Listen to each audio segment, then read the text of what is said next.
लेकिन ये रिस्क है क्या? क्या इसमें सिर्फ खाना पीना और मेरा माल ही शामिल है? क्योंकि गलतुल आम तो यही है। क्या यही रिस्क है या इससे ज़्यादा भी कुछ है?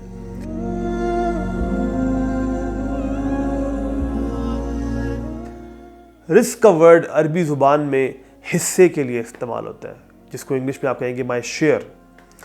और कुरान में भी अल्लाह ताला ने सूरह वाक़िया में इसकी तरफ इशारा दिया, वतजअलून रिज़्क़कुम अन्नकुम तुकज़्ज़िबून, कि तुम कुरान में से अपना हिस्सा ये बनाते हो कि तुम उसको झुटला रहे हो। सो अब अगर ये इसका मीनिंग हिस्सा है तो फिर किस चीज़ के हिस्से की बात हो रही है? तो अब आसान करके अगर बताऊं तो हर वो चीज़ जिससे आप फ़ायदा उठा सकते हैं, जिसको आप इंजॉय कर सकते हैं, वो रिस्क है। तो अब अगर मैं लिस्ट बताना शुरू करूं तो शायद इसमें सदियां लग जाए, बट जस्ट अ फ्यू कुछ आपके सामने रख देता हूं। खाना पीना, माल, फ्रेंड्स, फैमिली, लाइफ में opportunities, challenges, free time, health, ये सब कुछ क्या है? रिस्क है। इवन आपके अच्छे मोमेंट्स रिस्क है। जिंदगी में मोहब्बत है कि नहीं है, रिस्क है।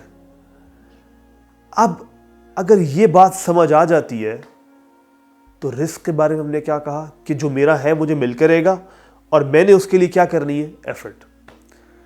लेकिन याद रखें, एफर्ट से मुराद ये नहीं है कि उसको हराम तरीके की तरफ आप ले जाएं। ज़रा गौर करें, ये जितनी भी चीज़ें मैंने आपको गिनवाई हैं, ज़ाहिर है रिस्क इन पे लिमिटेड नहीं है, लेकिन ये मैंने चंद एक आपको समझाने के लिए, इनमें से हर चीज़ को एग्जाम्पल के तौर पे लेके देखें। हर एक को लेने का एक हलाल तरीका और एक हराम तरीका है। आप खाना चाहे हलाल तरीके से खा सकते हैं, हराम तरीके से खा सकते हैं। इवन वो फूड इटसेल्फ। माल कमाना चाहे हलाल तरीके से कमा सकते हैं, हराम तरीके से कमा सकते हैं। रिलेशनशिप अल्लाह ताला ने आपकी ज़िंदगी में रखे हैं। रोमांस का रिलेशनशिप आपकी ज़िंदगी में रखा है, चाहे तो हलाल तरीके से लेके आ सकते हैं, चाहे तो हराम तरीके से लेके आ सकते हैं। सो एफर्ट से मुराद क्या है? एफर्ट से मुराद ये कि हलाल के अंदर रहते हुए अपना बेस्ट देना है, ये है एफर्ट। तो अब मेरी अप्रोच क्या होनी चाहिए, मेरी सोच क्या होनी चाहिए कि मेरी ज़िंदगी में जो जो चीज़ें जिनसे मैं फ़ायदा उठा सकता हूँ, जो जो नेमतें हैं जो मेरे लिए अल्लाह ने लिख दी हैं, उस वक्त जब मैं अपनी माँ के पेट में था, वो मुझसे कोई ले नहीं सकता। और इसके लिए मुझे असबाब इख्तियार करने, एफर्ट करनी है हलाल के अंदर रहते हुए। सो आखिरी बात क्या है कि इसको ख़त्म करता हूँ।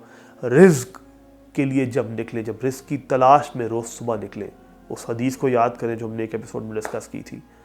इस नीयत से निकले कि मेरे पीछे या तो मेरे बीवी बच्चे जिनके लिए मैं कमाने के लिए निकल रहा हूँ, या मेरे बूढ़े माँ बाप हैं, या मैं खुद को फाइनेंशियली इंडिपेंडेंट करने के लिए निकल रहा हूँ। तो याद रखिए कि आप अल्लाह के रास्ते में निकल रहे हैं।